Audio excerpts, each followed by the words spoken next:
வணக்கம். அண்ணா பல்கலைக்கழகத்தில் மாணவி ஒருவர் பாலியல் வன்கொடுமைக்குள்ளாக்கப்பட்ட சம்பவத்தில் சட்டம் ஒழுங்கு சரியில்லை என்றும் விரைவில் திமுக அரசை முடிவுக்கு கொண்டு வர வேண்டும் என்றும் பாஜக மாநில தலைவர் அண்ணாமலை தன்னை தானே சாட்டையால் அடித்துக் கொள்வதாக அறிவித்தார். மேலும் திமுக அரசை பதவியில் இருந்து இறக்கும் வரை தன் காலில் செருப்பு அணிய மாட்டேன் என்றும் அவர் தெரிவித்துள்ளார். அதன்படி இன்று காலை கோவையில் உள்ள அவரது வீட்டின் வாசல் முன்பு சாட்டையடி சம்பவத்திற்கு ஏற்பாடு செய்யப்பட்டன.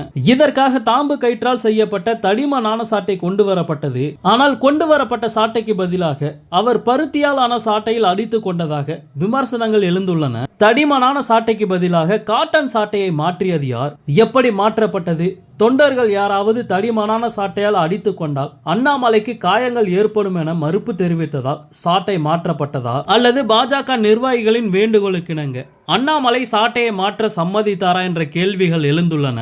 இந்த நிலையில் இன்று காலை அண்ணாமலை வெறுங்காலில் நின்று கொண்டு பச்சை வேஷ்டியில் வெறும் உடம்பில் சாட்டையால் அடித்துக் கொண்ட போது கட்சி நிர்வாகிகள் எல்லோரும் திமுக அரசுக்கு எதிரான பதாகைகளை வைத்திருந்தனர். முதலில் 6 அடிகள் மட்டுமே அடித்துக் கொள்ள அண்ணாமலைக்கு கட்சி தொண்டர்கள் வேண்டுகோள் வைத்தனர். ஆனால் 6 அடிகளை தாண்டி அண்ணாமலை 7வதாக அடித்துக் கொண்டதை பார்த்து கட்சி தொண்டர்கள் அதிர்ந்தனர். மேலும் 8வது முறையாக சாட்டையை சுழற்றிய போது அவரை ஓடி வந்து கட்சி தொண்டர்கள் தடுத்து நிறுத்தி அணைத்துக் கொண்டனர். இந்த சாட்டையடி குறித்து விசிக வன்னியரசு கூறியிருப்பதாவது: இன்று தமிழ்நாட்டில் இப்படி சாட்டையால் அடித்து பிச்சை எடுப்பதை காண்பது அரிது. ஆனால் பாஜகவின் மாநில தலைவர் அண்ணாமலை அவர்கள் ஓட்டு பிச்சை எடுப்பதற்காக இப்படி செய்துள்ளார். தெருக்களில் சாட்டையால் அடித்து பிச்சை கேட்பவர்களை விட அண்ணாமலையின் செயல்பாடு அநாகரிகமானது.